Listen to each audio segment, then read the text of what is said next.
Ma famille a été brisée et anéantie. Ma mère s'est remariée. J'ai passé une nuit sous la pluie dans un parc. Juste au moment où j'allais sauter d'un pont, la belle la plus inaccessible de toute l'école m'a trouvée, un parapluie à la main, et m'a dit de la suivre chez elle. En une nuit, je suis tombée du ciel dans la boue. Mon père a été emprisonné. Notre manoir a été mis sous scellé. Ma petite amie m'a trahi.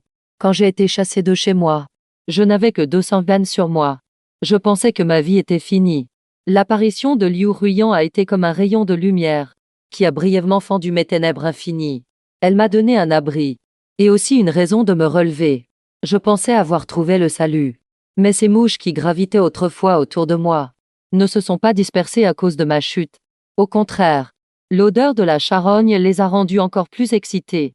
Le bruit de la cantine était comme un chaudron de malédiction en ébullition, bouillonnant et irritant mes tympans. Ne serait-ce pas notre grand jeune maître Shi? Quoi? Tu en as su marre de manger des nids d'hirondelles et des ailerons de requin à la maison. Tu viens à la cantine pour faire l'expérience de la vraie vie. Une voix aiguë et perçante a explosé au-dessus de ma tête, chargée d'une méchanceté non dissimulée. J'ai lentement levé la tête et j'ai vu Benning Bing, mon amie d'enfance. En ce moment, elle s'accrochait comme une liane parasite au bras du plus beau garçon de l'école, Shen Ze. Maître regardant de haut avec un air de mépris, comme si elle regardait un tas d'ordures dans un égout. Je n'ai rien dit. J'ai baissé les yeux et j'ai continué à lire mon livre. Je n'avais pas envie de m'occuper d'elle. Avant la faillite de la famille Shi, elle était le toutou le plus fidèle derrière moi. Chaque jour, elle m'appelait frère Xiao plus gentiment que n'importe qui. Dès que la famille Shi est tombée, elle a fui plus vite que n'importe qui, s'accrochant à la vitesse de la lumière au nouveau riche Shen Ze, m'évitant comme la peste. Mon silence semblait avoir enflammé son désir de se donner en spectacle.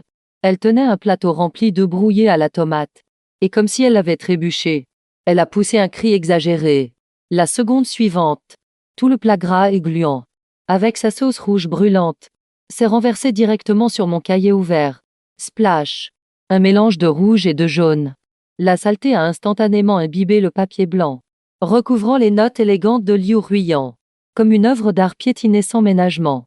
L'air ambiant s'est figé un instant, puis a éclaté en un éclat de rire étouffé, mêlé à des hoquets de surprise.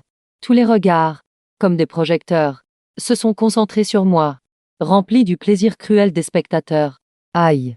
Xiao! Désolé. Ma main a glissé. Benning Bing s'est excusé d'un ton hypocrite.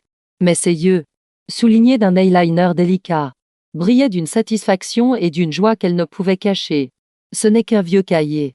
Tu ne vas pas te fâcher pour ça, n'est-ce pas?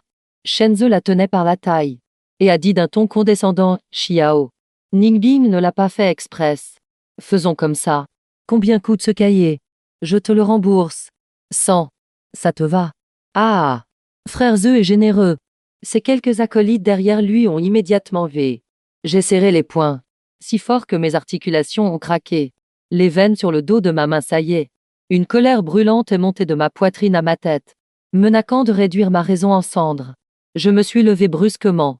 La chaise a grincé contre le sol, produisant un son strident et insupportable, comme mon rugissement silencieux, juste au moment où j'allais lancer mon poing sur Shen Ze. Sur ce visage triomphant, mon regard a balayé la foule par inadvertance, et comme attiré par un aimant, il s'est figé sur une paire d'yeux. Liu Ruiyan.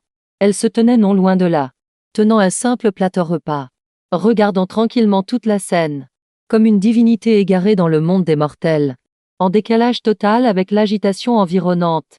Dans son regard, il n'y avait pas de pitié, pas de moquerie, pas même la moindre ondulation, comme un ancien puits millénaire et sans fond, reflétant calmement mon état actuel. Toute ma détresse et ma fureur, toute l'école savait que Liu Ruiyan était une personne à ne absolument pas provoquer. Et moi, un pauvre garçon dont la famille était tombée en disgrâce. Non seulement je lui avais emprunté ses notes, mais en plus, ce cahier, fruit du travail acharné de la meilleure élève, devant toute l'école, avait été ruiné par des restes de nourriture. Tout le monde tendait le cou, comme une bande de vautours attendant le début du festin, attendant de voir comment Liu Ruiyan allait mettre en pièces le pauvre type qui lui avait causé des ennuis. Mais à l'instant où j'ai croisé son regard, toute la colère qui m'habitait a été comme éteinte par un seau d'eau glacée, versé sur ma tête, s'éteignant instantanément. Je ne pouvais pas me battre ici. Se battre ne ferait que prouver que je suis un déchet impulsif et colérique. Cela ne ferait que réjouir davantage Ben Yingbing et Shen Ze. Et cela entraînerait Liu Ruiyan dans mes problèmes. Sous les regards de toute la salle qui s'attendait à un bain de sang, j'ai desserré mon poing crispé à en devenir blanc. J'ai simplement ramassé ce cahier imbibé de graisse, dégageant une odeur aigre. Et je suis parti en silence. Derrière moi, les moqueries ont déferlé comme une marée, devenant encore plus débridées. Lâche. Il s'en va comme ça, morte de rire. Je pensais qu'il allait se battre. Mais en fait, c'est une mauviette. Il a provoqué Liu Ruiyan. Cette fois, il est fichu. Attendez de voir. Liu Ruiyan ne le laissera jamais s'en tirer. Je n'ai pas prêté attention à ses voix. J'ai seulement accéléré le pas. Il ne savait pas que la propriétaire de ce cahier m'attendait à la maison pour dîner. L'endroit où je vis est un vieil immeuble résidentiel sur le point d'être démoli. Les couloirs sont encombrés d'objets divers dégageant une odeur de moisi. La lumière à commande vocale est cassée depuis longtemps. Chaque pas s'enfonce dans une obscurité collante. Arrivé au 3e étage, devant la porte en bois à la peinture écaillée tout au fond, j'ai pris une profonde inspiration pour calmer mes esprits. Puis j'ai levé la main et frappé doucement 3 fois. La porte s'est ouverte rapidement, sans la moindre hésitation. C'est Liu Ruiyan qui a ouvert. Devant moi. Elle était une personne totalement différente de la reine des glaces de l'école. Elle avait enlevé son uniforme bleu et blanc strict, et portait à la place un pyjama, une pièce rose un peu ample en forme de lapin. Les 2 longues oreilles de la capuche pendaient, bougeant légèrement au gré de ses mouvements. Ses longs cheveux noirs tombaient librement sur ses épaules. Débarrassé de cette froideur qui tenait tout le monde à distance à l'école, il ne restait plus qu'un air de douceur et de nonchalance casanière. Une odeur familière de gel douche bon marché au citron est venue jusqu'à moi. C'est le même que le mien. 9,90 yuan la bouteille au supermarché. Un acheté. Un offert. Tu es rentré. Sa voix était neutre, comme si elle posait une question en passant. Mais son regard s'est attardé une seconde sur mon visage. Sans expression. Elle a pris le vieux sac à dos de ma main et l'a accroché au mur. Puis, elle a pris sur l'étagère à chaussures de l'entrée un cahier tout neuf et me l'a tendu. J'ai réécrit les notes. Le repas est sur la table. Va manger d'abord. Je t'expliquerai les exercices après. J'ai baissé la tête et j'ai vu, sur le cahier neuf, la même écriture que celle du cahier qui avait été détruit. Nette et élégante, avec une pointe de froideur. Même les points importants surlignés avec des stylos de différentes couleurs étaient exactement les mêmes. Mon cœur a été comme frappé par quelque chose. Violemment. C'était à la fois chaleureux et douloureux. Une sensation oppressante. Désolé. Ton cahier. Mange. M'a-t-elle interrompu. D'un ton léger mais sans appel. Après avoir dit cela, elle s'est retournée et est allée dans la cuisine, mettre l'essence avec la vue de son dos orné d'une énorme tête de lapin. Sur la table, il y avait 2 plats et une soupe, des œufs brouillés à la tomate, du brocoli sauté et une soupe aux algues et aux œufs. C'étaient des plats familiaux très simples, mais la vapeur chaude qui s'en dégageait a dissipé le froid que j'avais ramené de l'école. Je me suis assis en silence. J'ai pris mes baguettes et j'ai avalé une grande bouchée de riz. Il y a 3 mois, j'étais encore ce jeune maître Chi admiré de tout, voyageant en voiture de luxe, sans souci de nourriture ou de vêtements. En une nuit, l'entreprise de mon père a fait faillite. Il a été emprisonné pour fraude commerciale. Ma mère a fait ses bagages la nuit même et s'est remariée. Le manoir a été saisi. Mes cartes bancaires ont été gelées. Quand j'ai été chassé de chez moi, je n'avais que 200 yuan en poche. Je suis resté assis toute la nuit sur un banc dans un parc, regardant le ciel passer du noir au blanc, pensant que ma vie était complètement finie. Au moment où j'étais le plus désespéré, envisageant même de sauter d'un pont, Liu Ruiyan m'a trouvé. Cette reine des glaces de l'école avec qui je n'avais échangé pas plus de 10 phrases en tout et pour tout, tenant un parapluie noir, s'est tenue devant moi sous la pluie, comme dans une scène de film. Elle m'a recueilli dans sa maison temporaire. Elle a dit qu'elle avait loué cet appartement pour être plus proche de l'école, et qu'il y avait justement une chambre de libre. Elle pouvait m'héberger temporairement, mais le loyer et les frais de subsistance seraient notés, et je devrais tout lui rembourser avec intérêt quand je travaillerais. Je lui ai demandé pourquoi. Elle a simplement répondu d'un ton neutre. Il y a trop de gens qui ne t'aiment pas. Je veux te voir te relever et leur clouer le bec. C'est ainsi que nous avons commencé une étrange vie de colocation. Le jour, à l'école, Nous étions comme deux lignes parallèles. Elle était toujours cette déesse inaccessible, la première de la classe. Et moi, le jeune maître déchu, tombé dans la poussière. Nous ne nous disions pas un mot, pas même un regard échangé. Le soir, de retour dans ce studio de moins de 10 mètres carrés, elle devenait ma tutrice sévère, et une propriétaire un peu douce. À sa manière, elle protégeait avec soin le peu de fierté sans valeur qu'il me restait. Après le dîner, j'ai débarrassé la table de mon propre chef. Liu Ruyan ne s'est pas disputé la tâche avec moi. Elle s'est simplement appuyée contre le cadre de la porte de la cuisine, les bras croisés, me regardant faire la vaisselle. Aujourd'hui à la cantine. Pourquoi n'as-tu pas réagi? M'a-t-elle soudainement demandé. Ma main qui rinçait la mousse s'est arrêtée. Je ne voulais pas te causer d'ennui. Dames ennuis? Elle a semblé rire doucement, d'une voix très légère. Xiao, tu dois te souvenir que pour moi, tu n'es jamais un problème. Je ne veux simplement pas que tu utilises la manière la plus primaire pour te venger. Ce coup de poing, à part te valoir une sanction, ne changera rien. Elle a fait une pause. Sa voix a retrouvé sa froideur habituelle. Pour leur faire ravaler leurs paroles. Tu n'as pas forcément besoin de tes poings. Utilise ta tête.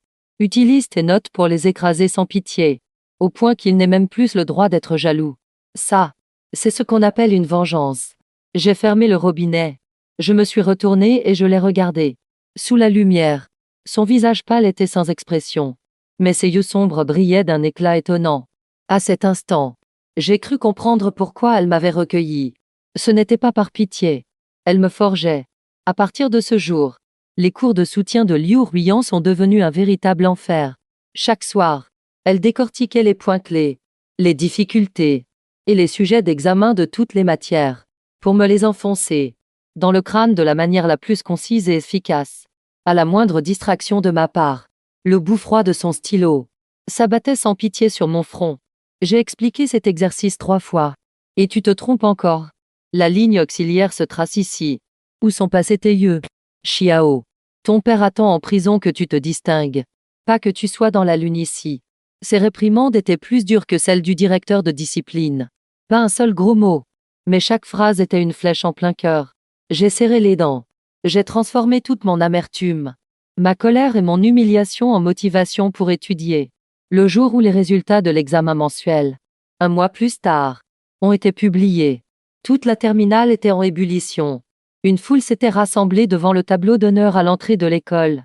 Mon nom, Xiao, figurait en bonne place, à la 2e position du classement, juste derrière l'indétrônable numéro 1, Liu Ruyan, et Benning Bing, qui s'était moqué de moi en disant que je ne comprenais rien à mes livres, ainsi que Shen Ze. L'une était classée 100e 27e, l'autre, au-delà de la 2e 100e place. Ce résultat était 100 fois plus satisfaisant que si j'avais vraiment frappé Shen Ze au visage. 100 fois. Je me tenais à l'écart de la foule, regardant nos deux noms côte à côte sur le tableau, le cœur rempli d'émotions mitigées. Impossible. Absolument impossible. Il a sûrement triché. La voix stridente de Benning Bing s'est fait entendre. Elle a fendu la foule, fixant mon nom avec insistance, le visage vert de rage. Lui, un cancre. Comment pourrait-il être 2e? Il a sûrement volé la copie de Liu Ruyan. C'est ça. Sinon comment aurait-il pu progresser aussi vite? Avec son cerveau de porc, a renchéri Shen Ze à côté. Les rumeurs, comme un virus, se sont rapidement propagées dans l'école. Tu as entendu? Xiao a volé la copie de Liu Ruyan pour avoir la 2e place. La pauvre belle Liu. S'être fait importuner par ce genre de personne. Même le professeur principal m'a convoqué. Maître demandant à demi-mot si je n'avais pas utilisé des moyens malhonnêtes. Je n'ai pas pris la peine de m'expliquer. Je savais que face à un groupe de personnes qui ne veulent croire que ce qu'elles veulent croire, s'expliquer, est la chose la plus stupide au monde. Au plus fort des rumeurs, l'école a organisé une assemblée pour récompenser les lauréats de l'examen mensuel. Quand ce fut au tour de Liu Ruyan, la première de la promotion, de monter sur scène pour son discours, elle n'a pas pris le discours habituel. Sous les yeux de milliers d'élèves et de professeurs, elle est montée à la tribune et a jeté une épaisse liasse de brouillon avec un bruit sec sur le rétroprojecteur. Puis elle a pris le micro. Sa voix claire et froide, portée par les haut-parleurs, a résonné dans tous les coins de l'auditorium. avec une texture glaciale. Voici pour Xiao le raisonnement de tous les exercices de science de cet examen. Chaque étape de la pensée, chaque déduction de formule est là-dessus, dont 3 problèmes majeurs, pour lesquels sa méthode de résolution est plus concise et meilleure que la réponse standard. Elle a fait une pause.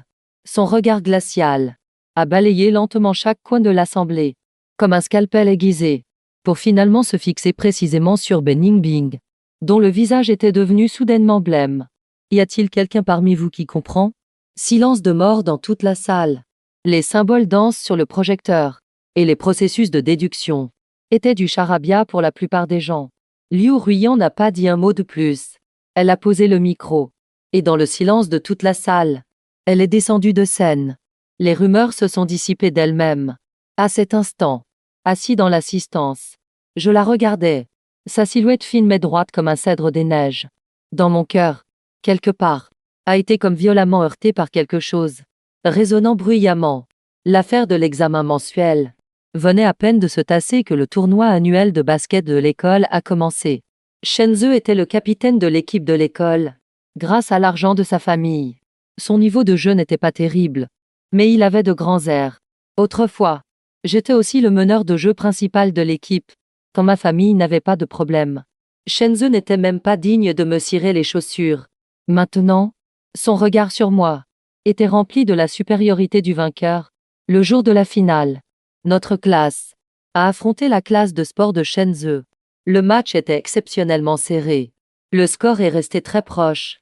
À 1 minute de la mi-temps, le score était à égalité. J'ai attrapé un rebond défensif crucial. J'ai traversé tout le terrain avec le ballon, et je m'apprêtais à marquer le panier de la victoire face à la défense. Au moment où j'ai sauté, Shenzhe a surgi sur le côté avec une violence féroce. Il ne visait pas le ballon, mais avec son genou. Il a violemment percuté le genou de ma jambe d'appui. Un léger craquement, accompagné d'une douleur déchirante. J'ai poussé un cri et je suis tombé lourdement au sol, recroquevillé sur moi-même, me tenant la jambe. La sueur froide a instantanément trempé mon maillot. L'arbitre a sifflé une faute, mais le match était déjà terminé. Shenzhe a simplement haussé les épaules, avec un air indifférent. Il a dit « c'est du basket. Un peu de contact physique. C'est normal. Il est trop fragile. » Ses coéquipiers se sont aussi rassemblés en ricanant, totalement indifférents à ma douleur atroce.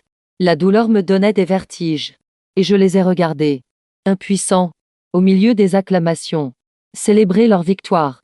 J'ai été aidé par un camarade de classe à sortir du terrain. Ben Yingbing, telle une princesse arrogante, s'est approché de moi, maître regardant de haut, un sourire victorieux aux lèvres. Xiao, regarde-toi maintenant. Tu n'es même plus capable de jouer au basket. Tu n'es qu'un déchet. Un vrai déchet. J'ai serré les dents, mes ongles s'enfonçant profondément dans la paume de ma main. J'avais envie de me jeter sur elle pour lui arracher ce visage hypocrite et venimeux. C'est alors qu'une voix froide a retenti sur le bord du terrain bruyant. Pas forte, mais elle a clairement couvert tout le vacarme. Ah oui, tout le monde s'est retourné et a vu Liu Ruiyan s'approcher lentement. Derrière elle, 2 hommes en blouse blanche, portant des trousses de premier secours, et 2 autres hommes en costume impeccable, portant des lunettes à monture dorée, qui n'avaient pas l'air commodes. Cette assemblée sur un terrain de basket de lycée paraissait extrêmement étrange. Elle s'est approchée de moi, ignorant les regards étonnés de tout le monde. Elle s'est accroupie et a doucement touché mon genou. J'ai grimé de douleur. Mon corps tremblait de manière incontrôlable. Ses sourcils se sont froncés de manière imperceptible. Puis elle a relevé la tête. Son regard, froid comme un courant d'air sibérien, s'est dirigé droit sur Shenzhe, dont le visage commençait déjà à changer. Mon médecin de famille a diagnostiqué une déchirure des ligaments et une lésion du ménisque. Une opération est nécessaire immédiatement. Puis elle s'est levée, avec une aura imposante. Ces 2 personnes sont mes avocats, a-t-elle dit en désignant les hommes en costume derrière elle. Cher Shenzhe, votre action de tout à l'heure constitue une infraction de coups et blessures volontaires selon l'article 234 du Code pénal. Maintenant, nous avons 2 options. Sa voix n'était pas forte, mais chaque mot frappait comme un marteau sur le cœur de chacun. Vous vous excusez publiquement auprès de Xiao, devant tous les élèves et professeurs de l'école. Maintenant, en reconnaissant votre acte de blessure intentionnelle, et vous prenez en charge la totalité des frais médicaux. Dame frais de rééducation, de nutrition et des dommages et intérêts pour préjudice moral. Le montant exact sera discuté par mes avocats avec votre père. 2. A-t-elle fait une pause? Son ton est devenu encore plus froid. On se voit au tribunal. Et au passage, je vous rappelle que mon équipe d'avocats n'a jamais perdu un seul procès à ce jour. Un silence de mort s'est abattu sur l'assemblée. On aurait pu entendre une épingle tomber. Médecin de famille. Équipe d'avocats invaincus. Cette reine des glaces, qui jusqu'à présent, à paraître bonne élève et jolie, était considérée partout comme une simple étudiante ordinaire, a pour la première fois révélé à tout un aperçu de l'iceberg de son insondable background. Shenzhe était complètement abasourdi. Sa famille avait un peu d'argent, mais comparé à quelqu'un qui peut faire appel à une équipe d'avocats de premier plan à tout moment, ce n'était absolument pas le même niveau. Ses lèvres tremblaient et il a balbutié des excuses. Son visage est devenu rouge comme une pivoine. Liu Ruiyan ne l'a même pas regardé. Elle a simplement dit aux deux médecins: emmenez-le dans le meilleur hôpital privé. Utilisez les meilleurs médicaments. Faites appel aux meilleurs experts en orthopédie. Puis elle s'est retournée et m'a regardé. Moi qui étais en sueur, ses yeux, toujours glacial, pour la première fois, portaient une trace de ce que je n'avais jamais vu auparavant. Une chose appelée douceur. N'aie pas peur. Je suis là. J'ai passé un demi-mois à l'hôpital. Liu Ruiyan est venue presque tous les jours.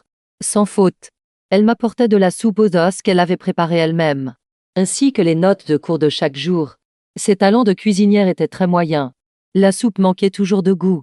Mais en la voyant ouvrir maladroitement le thermos et me servir la soupe, je la bouvais toujours entièrement sans un mot. La convalescence était ennuyeuse. Un jour, en rangeant mon sac, j'ai retrouvé les restes de ce cahier que j'avais oublié depuis longtemps. Celui que Ben Yingbing avait ruiné. J'allais le jeter directement à la poubelle. Mais j'ai remarqué par hasard qu'entre quelques pages collées par la sauce, maintenant sèches et rigides, quelque chose semblait être coincé. Mon cœur a tressailli, avec une extrême précaution, comme si je désamorçais une bombe. Je les ai séparés. Une feuille de papier jaunie, soigneusement pliée, est tombée. En l'ouvrant, bien que l'écriture soit plus maladroite et immature que maintenant, j'ai tout de suite reconnu que c'était l'écriture de Liu Ruiyan. Ce qui était écrit sur le papier n'était pas des notes d'études, mais les pensées décousues d'une adolescente. 12 octobre. Ensoleillé. Aujourd'hui en cours de sport. Il a encore marqué 3 paniers à 3 points. Le soleil dans ses cheveux était si beau, comme des vagues de blé doré. 3 novembre. Nuageux. Il semble qu'il est quelqu'un qu'il aime. C'est Ben Yingbing. C'est vrai. Ils sont amis d'enfance. Ils ont l'air bien assortis. 25 décembre. Neige. Aujourd'hui, je l'ai vu sourire. Pas ce sourire poli qu'il adresse à tout le monde. Il était vraiment heureux. Même si ce n'était pas à moi qu'il souriait. Je me sentais heureuse aussi. Les dates correspondaient à notre première année de lycée. Le il anonyme dans la lettre. C'était moi. Mon cœur a été comme saisi par une main invisible, puis secoué frénétiquement. Le battement violent faisait bourdonner mes oreilles. Je tenais cette fine feuille de papier, mais ma main pesait une tonne, tremblant violemment. Alors ce sauvetage au moment de ma plus grande détresse n'était pas une coïncidence, ni un acte de charité d'une demoiselle de bonne famille, mais un amour secret, long, silencieux et humble. Ce soir-là, Liu Ruiyan est venu comme d'habitude m'apporter de la soupe. Je la regardais, toujours aussi froide et distante, comme si rien ne l'affectait. Et pour la première fois, j'ai eu envie de la serrer violemment, dans mes bras. Liu Ruiyan. Ai-je appelé son nom? Ma voix était un peu rauque. HM. Elle a posé le thermos et a levé la tête vers moi. Il semble que quelque chose soit tombé de ton cahier. Ai-je dit en lui tendant la lettre. À l'instant où elle a vu la lettre, son visage de glace, habituellement imperturbable, s'est finalement fissuré comme de la glace brisée. Une fissure s'est ouverte. Une rougeur visible à l'œil nu s'est rapidement étendue de ses joues à la racine de ses oreilles. Et même son cou blanc est devenu rose. Elle m'a arraché la lettre des mains, comme un chat à qui on aurait marché sur la queue, et s'est retournée pour partir. D'un geste vif, je lui ai attrapé le poignet. Sa main était froide et tremblait légèrement. Alors, tout ce qui est écrit dans la lettre est vrai? Ai-je demandé doucement, en regardant son dos. Elle ne s'est pas retournée. Son corps était raide. Après plusieurs secondes, elle a murmuré un HM à peine audible. J'ai souri, J'ai tiré sur sa main pour l'amener dans mes bras. Et je l'ai serré fort avec mon bras valide. Son corps était mince et raide. Mais elle ne s'est pas débattue. Liu Ruiyan. Tu es vraiment une idiote. Lui et je murmurai. À l'oreille. La personne dans mes bras a mis du temps. Avant de répondre d'une voix étouffée, c'est toi l'idiot. Peu de temps après ma sortie de l'hôpital. Peut-être à cause de ma convalescence et d'une baisse de mes défenses immunitaires. J'ai eu une forte fièvre. Ce jour-là, j'étais fiévreux et confus. J'avais l'impression d'être tombé dans un four. Un instant. Je tremblais de froid. L'instant d'après. J'avais si chaud que j'allais me dessécher. Dans un état second. J'ai senti quelqu'un m'essuyer le visage avec une serviette fraîche. Le front. Les paumes des mains. Le geste était léger. Mais aussi maladroit. Plusieurs fois. De l'eau m'est tombée dans les yeux. J'ai péniblement entrouvert les yeux. Et j'ai vu le visage de Liu Ruiyan. Empreint d'anxiété. Ses yeux étaient rouges. Ses cheveux un peu en désordre. En me voyant réveillée, elle a semblé pousser un grand soupir de soulagement. Et a rapidement porté un bol de porridge à mes lèvres. Tu es réveillée. Bois un peu de porridge. Je viens d'apprendre à le faire. Goûte. J'ai goûté une cuillerée. Le goût. Comment dire? Le riz était du riz. L'eau était de l'eau. Avec un léger goût de brûlé. Mais, en voyant ses yeux remplis d'attente et de nervosité, j'ai quand même serré les dents. Et j'ai tout bu. Cuillerée après cuillerée. C'était le porridge le plus mauvais que j'ai jamais mangé. Et aussi le plus réconfortant. Plus tard, j'ai appris que le jour où j'ai eu de la fièvre, elle a séché toutes les réunions importantes du conseil des élèves, a annulé toutes ses activités. Elle n'est même pas allée à l'étude du soir, et est restée à mes côtés 24 heures sur 24. Cette reine des glaces, si populaire à l'école, si calme et si maîtresse d'elle-même au point d'en être presque froide. Pour moi, pour la première fois, a maladroitement appris à faire du porridge, a appris à utiliser de l'alcool pour faire baisser la fièvre. Aussi paniqué qu'un enfant qui ne sait pas quoi faire. Après ma guérison, notre relation a changé du tout au tout. Du tout au tout. Nous n'étions plus propriétaires et locataires, ni bienfaitrices et assistées. Comme tous les jeunes couples ordinaires tombés amoureux. Nous allions à l'école ensemble. Mangions ensemble. À l'école. Elle était toujours cette reine des glaces inaccessible. Mais son regard me suivait toujours inconsciemment. De retour à la maison, elle laissait tomber toutes ses défenses, se prélassant nonchalamment sur le canapé, tout en regardant la télé et en m'ordonnant d'aller faire la vaisselle. Et j'adorais ça. Au deuxième semestre de la terminale, l'école a organisé une dernière grande soirée pour les parents, invitant les parents de tous les élèves à visiter l'école et à discuter avec les professeurs. Pour moi, c'était sans aucun doute une autre exécution publique. Mon père était toujours en prison. Ma mère s'était remariée depuis longtemps et était partie loin, sans donner de nouvelles. D'où me viendraient des parents? Ben Yingbing et Shen Ze attendaient depuis longtemps de se moquer de moi, répandant des insinuations dans la classe. Xiao, qui viendra à ta réunion de parents? Tu ne vas quand même pas la faire toi-même? Ah, quels parents pourrait-il avoir? Un père en prison, et une mère qui s'est enfuie avec un autre homme. Le soir de la réunion, le temps n'était pas de la partie. Il pleuvait à verse. Le monde entier était gris. Les élèves et les parents, sous des parapluies de toutes sortes, entraient dans l'auditorium par petits groupes, en riant et en discutant. Je me tenais seul sous l'avant-toit de l'entrée de l'école, regardant le rideau de pluie, m'être sentant comme un orphelin abandonné par le monde entier. C'est alors qu'une voiture de luxe noire aux lignes incroyablement fluides a glissé silencieusement sous la pluie et s'est arrêtée doucement devant l'entrée de l'école. La statuette de la Spirit of Ecstasy brillant sur le capot. Même si j'étais tombé en disgrâce, j'avais encore l'œil. Une Rolls-Royce Phantom en édition limitée. Il n'y en avait pas plus de 3 dans toute la ville de Yunai. Tous les regards ont été instantanément attirés. Sous le regard de toute l'assemblée en silence, la portière du conducteur s'est ouverte. Un chauffeur en queue de pie noire, portant des gants blancs, tenant un immense parapluie noir, s'est précipité vers la banquette arrière et a ouvert la portière avec respect. Un pied chaussé d'un élégant escarpin noir est sorti le premier. Puis Liu Ruiyan est sorti de la voiture. Aujourd'hui, elle ne portait pas son uniforme scolaire, mais une petite robe noire Chanel parfaitement coupée. Ses longs cheveux étaient relevés, dévoilant un cou de cygne long et gracieux. Elle portait autour du cou un collier de perles, d'une marque inconnue, mais au lustre doux. Son air froid, associé à cette tenue, la faisait ressembler à une héritière, de la plus haute société, tout droit sortie d'un film. Tout le monde était abasourdi. Ben Yingbing avait la bouche grande ouverte. Ses yeux allaient lui sortir de la tête. Puis, une scène encore plus stupéfiante s'est produite. Liu Ruiyan a pris le parapluie des mains du chauffeur, a traversé la foule, ses talons éclaboussant de petites gouttes d'eau sur le sol mouillé. Elle s'est dirigée droit vers moi, sous les regards incrédules de tout. Elle a naturellement pris mon bras, inclinant la plus grande partie du parapluie de mon côté. Son ton était toujours aussi froid, sans émotion apparente. « Qu'est-ce que tu fais là sous la pluie ? Monte. » On rentre à la maison. À cet instant, j'ai clairement entendu le bruit des mâchoires, tombant au sol tout autour de nous. Un peu abasourdi, je me suis laissé entraîner dans la voiture. L'espace intérieur était étonnamment grand, dégageant une odeur de cuir de haute qualité et un léger parfum frais. La portière s'est fermée, nous isolant complètement du vent, de la pluie et du tumulte extérieur. J'ai regardé Liu Ruiyan à côté de moi. Mon cerveau était encore un peu en court-circuit. « J'ai oublié de te le dire », a-t-elle dit en essuyant l'eau de pluie de mes cheveux avec un mouchoir.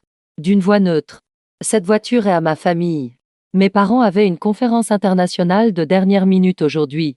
Alors ils ont demandé au chauffeur de m'amener. Alors, celle qui partageait avec moi un petit appartement délabré, portant un pyjama de lapin à 9, 90 yuan, et utilisant un gel douche au citron à 9, 90 yuan. Ma propriétaire était en fait l'héritière d'une famille richissime. Cette révélation était vraiment inattendue. L'identité de Liu Ruiyan a été révélée. Mais ma vie n'a pas beaucoup changé. Nous vivions toujours dans ce petit appartement en location. Et elle continuait chaque jour à me forcer à étudier et à m'expliquer les cours. Elle disait qu'elle aimait l'ambiance chaleureuse d'ici. Le seul changement était que elle ne cachait plus délibérément sa situation familiale.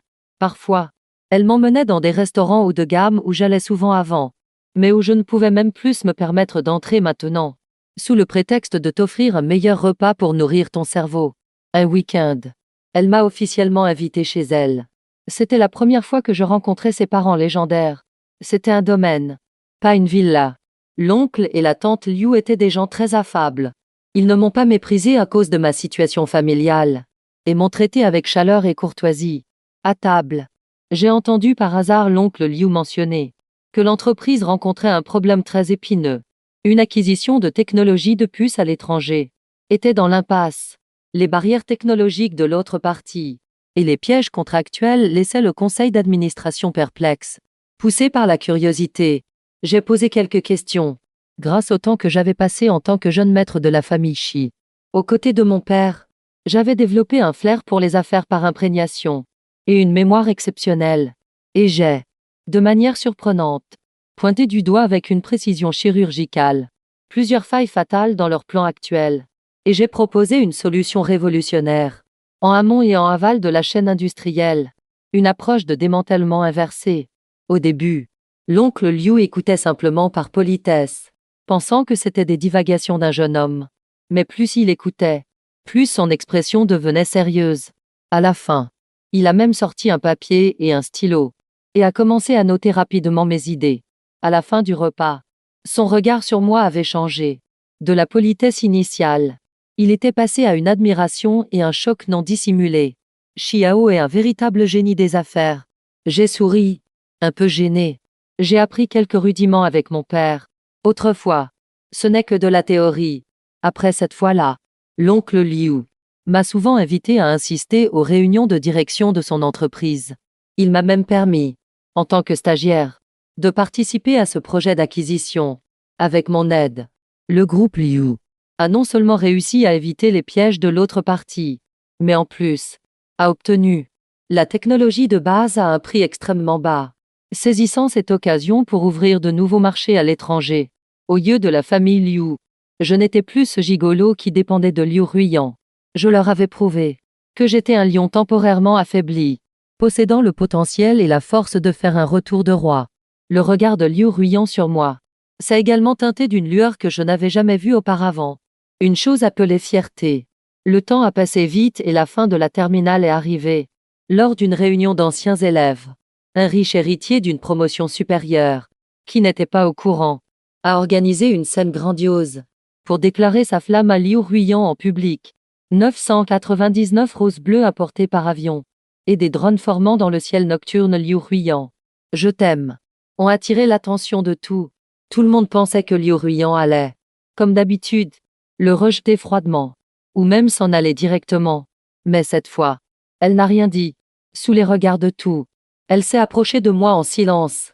Puis, comme si de rien n'était, elle a tendu la main. Et très naturellement, a rajusté mon col légèrement en désordre. Un geste des plus simples, mais plus puissant et plus explicite que n'importe quel mot. Par son action, elle a annoncé notre relation à tout le monde. Le visage de ce riche héritier est instantanément devenu aussi vert que la lumière des drones. Au milieu de la fête, un invité inattendu est apparu. C'était Benning Bing. Elle avait l'air épuisée et avait perdu son arrogance d'antan. Elle a couru vers moi en pleurant à chaudes larmes. Xiao. J'ai eu tort. Je sais que j'ai eu tort. Remettons-nous ensemble. Je n'avais pas encore parlé. Que j'ai entendu les gens autour de moi chuchoter. Vous avez entendu? L'affaire du père de Xiao a été révisée. On a trouvé des preuves qu'il a été piégé. Vraiment? Alors Xiao va faire son grand retour? Pas étonnant que Ben Yingbing revienne à la charge. Cette femme est vraiment trop opportuniste. Alors c'est ça. J'ai regardé ce visage, qui m'avait autrefois fait battre le cœur. Mais mon cœur était parfaitement calme, sans la moindre ondulation. Je n'ai rien dit. J'ai juste pris la main de Liu Ruyan à côté de moi, et j'ai croisé mes doigts avec les siens. Puis j'ai regardé Ben Yingbing avec un ton plus détaché que jamais. Et j'ai dit désolé. Avoir gâché ma jeunesse pour un chien une fois, ça suffit. Le visage de Ben Yingbing a instantanément perdu toute couleur. Elle a reculé de 2 pas en chancelant, comme si elle venait entendre le plus terrible des verdicts, et s'est effondrée sur le sol. À mes côtés, Liu Ruyan m'a discrètement serré la main avec force. Je me suis tournée vers elle. Elle me regardait aussi. Ses yeux froids étaient parsemés de petites lueurs, scintillantes comme des étoiles. Après l'université, je ne suis pas retournée dans la famille Shi pour reprendre l'affaire, bien que l'affaire de mon père ait été résolue, et que la famille Shi ait retrouvé sa vigueur. Je voulais tracer ma propre voie. J'ai utilisé l'argent de départ que l'oncle Liu m'avait donné, pendant mes études universitaires, et mon propre flair, pour gagner mon premier million sur le marché des investissements. Et j'ai fondé ma propre entreprise de technologie IA. Le jour de l'inauguration, les invités étaient nombreux. Les médias étaient présents en masse. À la fin de la cérémonie, je suis montée sur scène et j'ai pris le micro. Tout le monde pensait que j'allais annoncer un grand projet commercial ou remercier les invités. Mais j'ai tourné mon regard vers la première rangée, vers cette silhouette vêtue d'une robe blanche, qui me regardait tranquillement. Liu Ruyan. Le projecteur a suivi mon regard et s'est posé sur elle. Elle était un peu surprise, mais toujours calme et posée. Je l'ai regardée, avec toute la tendresse dont j'étais capable, et j'ai commencé à parler. Aujourd'hui, je voudrais profiter de cette occasion pour remercier une personne. Il y a 5 ans, je n'avais rien. J'étais au fond du gouffre. C'est elle qui m'a sorti de la boue. Tout le monde pensait qu'elle me sauvait, qu'elle m'avait apporté une lueur d'espoir. Mais seul moi savais que ce n'était pas moi qui avais eu la chance de rencontrer la lumière, mais que c'est cette lumière, pour moi, qui est venue en ce monde. Liu Ruyan. Je me suis agenouillée, et j'ai sorti de ma poche la bague que j'avais préparée. Veux-tu m'épouser? Laisse-moi passer le reste de ma vie à protéger cette lumière que tu m'as donnée. Et laisse-moi aussi devenir ton étoile. Le public a applaudi à tout rompre. Liu Ruyan s'est levée. Sous les regards de tout, elle s'est dirigée vers moi. Pas à pas, avec détermination. Elle est arrivée devant moi, m'a pris le micro des mains, les yeux un peu rouges, mais la voix toujours aussi claire. Elle n'a dit qu'une seule phrase, je le veux. Xiao. Je le voulais depuis de nombreuses années. Notre mariage a été grandiose. Avant la cérémonie, un partenaire commercial a offert à Liu Ruyan un ensemble de parfums, de renommée mondiale, créés sur mesure par un célèbre parfumeur français, en guise de cadeau de mariage, d'une valeur inestimable. Liu Ruyan l'a accepté poliment, mais quand nous étions seuls, elle m'a fait un clin d'œil, s'est approchée de mon oreille, et m'a chuchoté « Je préfère quand même l'odeur de citron ». J'ai souri tendrement. Ce n'était pas seulement l'odeur du gel douche. À 9,90 yuan la bouteille du supermarché. C'était, depuis ce vieil appartement en location, notre parfum exclusif, celui de l'adversité partagée, et de notre soutien mutuel. C'était la seule chaleur dans les ténèbres. La fleur qui s'épanouit dans le désespoir. Sur les lieux du mariage. Les invités étaient nombreux. J'ai aperçu une silhouette familière dans la foule. C'était Bening Bing. Elle portait l'uniforme d'une serveuse de l'hôtel. Et se faufilait rapidement dans la foule avec un plateau. Elle nous regardait de loin. Nous qui étions rayonnants sur scène. Son regard était complexe. Rempli de regrets. D'amertume et d'un profond sentiment d'impuissance. Mais tout cela ne me concernait plus. Sous les projecteurs, Liu Ruyan et moi nous sommes souris. Et nous nous sommes passé la bague au doigt. À partir de ce jour, nous sommes l'un pour l'autre une lumière. Et l'un pour l'autre une étoile. Et l'un pour l'autre une étoile.